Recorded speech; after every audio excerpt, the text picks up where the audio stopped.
Varsågoda. Thank you very much. My name is Elisabeth Dyvik, and I am the program director of ICORN, the International Cities of Refuge Network, also known in Sweden as Fristadsnätverket.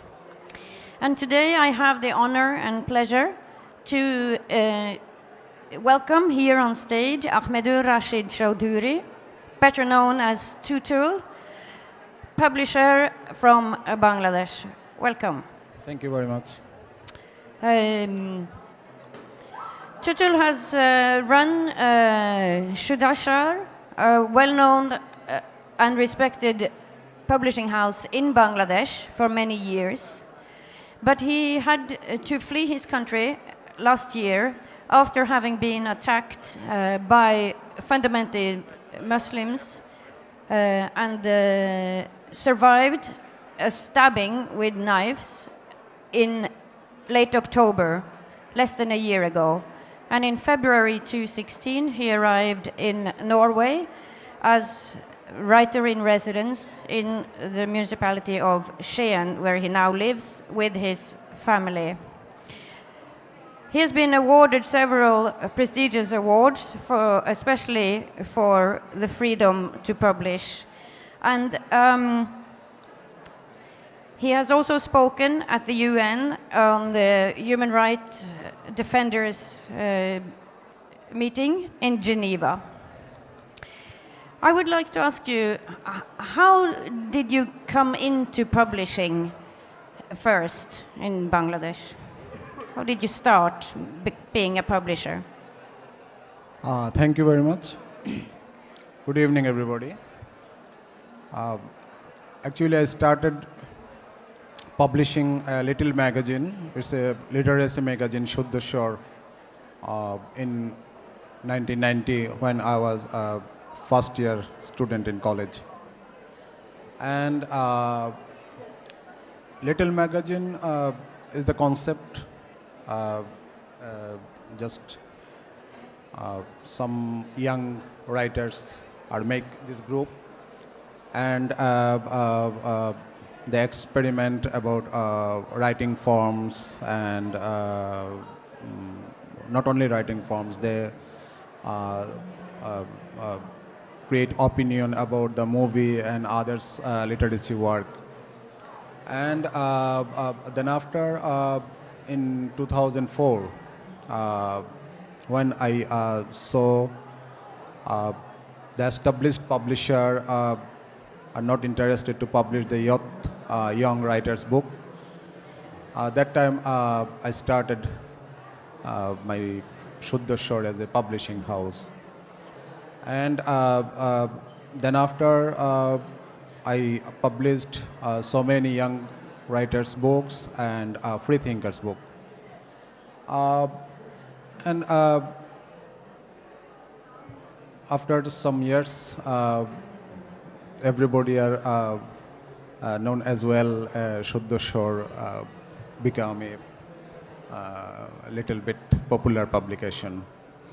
You have published some very popular books and bestsellers as well, I know.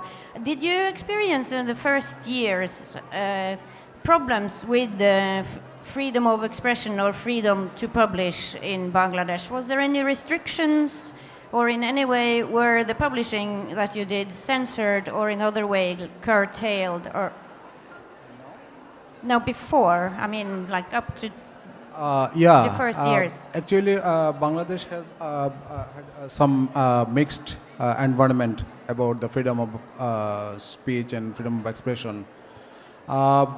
You can do anything, or you can say anything in Bangladesh. But when government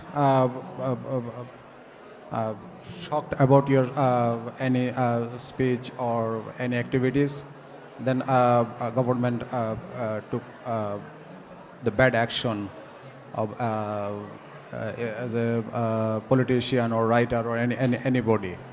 It's the practical culture of Bangladesh. But recently, from 2013, some a platform of Islamic politicians named Hafazat Islam. They started some activities and movement against the free thinking, and they make some list of blogger and writer and others free thinker activists and writers and bloggers, and they called they all are atheists. They demanded to government please arrested him and to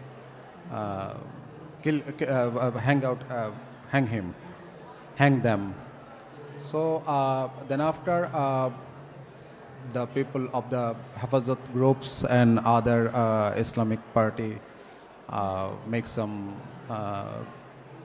hidden killer groups, and the groups are started the killing action in Bangladesh, and they killed Washikur Babu, they killed Ahmed Rajib Haidar, they killed Abhijit Rai, Ananto Nil, Ananto Bijoy, Niloy Nil, and so many people. So this is the situation of freedom of publication and freedom of speech and freedom of expression in Bangladesh. So what you're saying is that the situation has moved or escalated from being repressive when it comes to criticizing the government, but now it's also very dangerous being a secular writer and criticizing religion. Yeah, Bangladesh has two bad law. One is Act 57 and one is ICT Act. And those acts are used to the against of the opposition politicians, and used to the if government want and if I write anything criticize to religious or government, then government used to this law against the people, against the person. And in 2013 especially, the murders of bloggers and secular writers started, and they were done in the most horrific way, with people attacking these bloggers just with knives and killing them in the streets when they were coming out from their homes or when they were on their way to work. And some of these attacks also made it into the Western press here in Sweden. We know especially of Avijit Roy and also Ananta Bijoy Das. Ananta Bijoy Das was actually seeking a visa to come to Sweden when he was attacked and killed in May 2015. You were publishing Avijit Roy. I mean, he was a Bangladeshi writer, blogger, but living in the United States, and then he was killed when he was at the book fair in Dhaka. How did these killings affect your work, both as a publisher and in practical ways? Yeah, Abhijit Rai lived in America, but he wrote in the Bangla, and he was my friend also, and he was also a good organizer of online, as an online activist.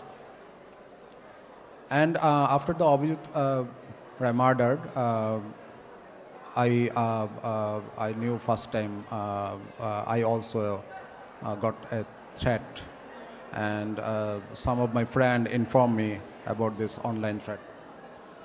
And that after I already said too many times this situation. I filed a general diary in police station, and police gave me advised, you change your daily routine, and they also gave me advice, Bangladesh is not the place of free thinking. And after the Ananto Bijoy killing, actually I was afraid that time, and I switched off my mobile phone, and I changed my daily routine, and I changed my office time, and everything. And all of this hampered of my business, production, and supply, and to contact to another writer or any business purpose. So I so many affected by this killing.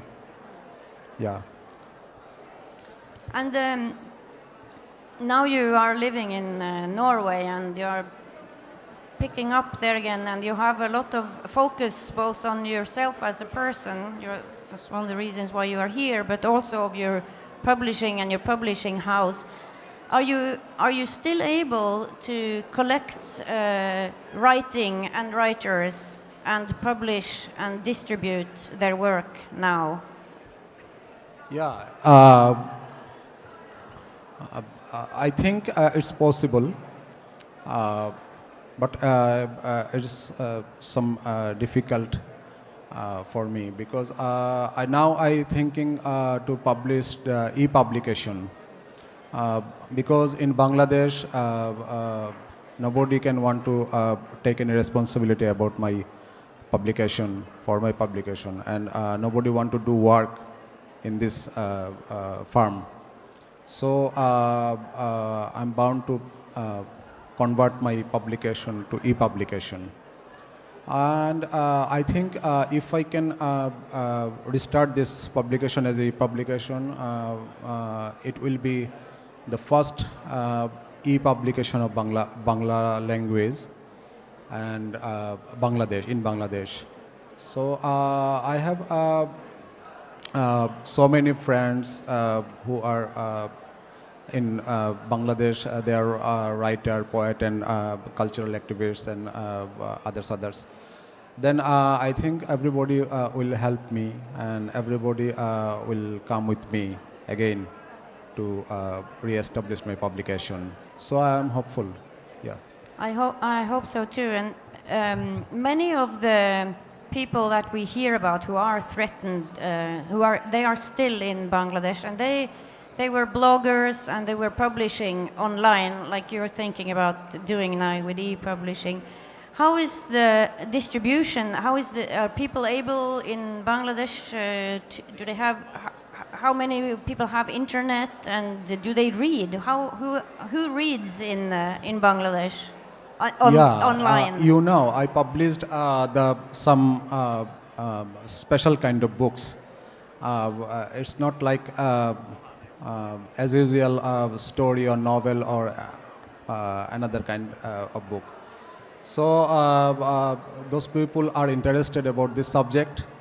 They will find me, because as a present situation of Bangladesh, no publisher,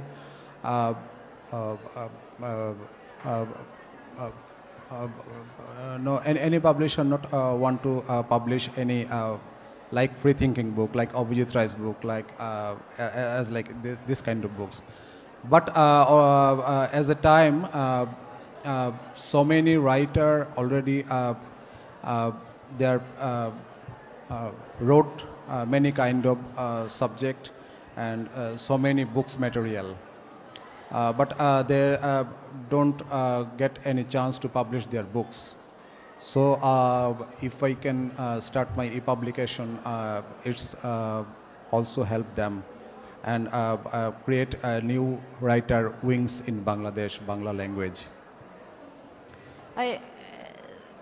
We have not so much time left, but I would like to talk a little bit about your colleagues, writers, and people who publish, who are still in Bangladesh and under threat.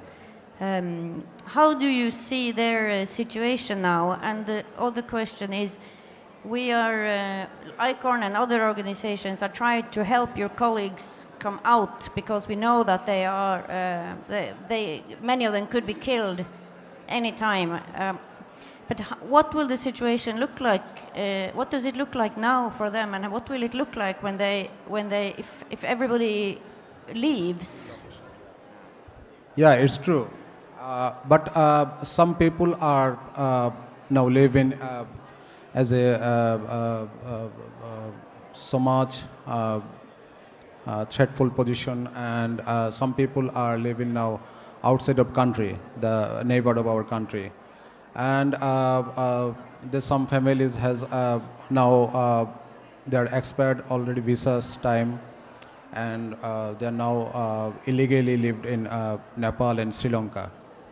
But I think, if possible, I requested to all international organizations, if possible, please help them. And I think all of international organization and with UN, United Nations, give some pressure in Bangladesh government to take action and to ensure the security of all of peoples, and especially the free-thinking writers and bloggers and etc. activists. It will be come some positive sense. Let's hope that there is political pressure and that the Bangladesh government listens and protects its citizens. I would like to thank you very much, Tutul, both for coming here today and for coming to Norway and being part of the publishing community here in Scandinavia. Thank you very much. Thank you very much. Thank you so much.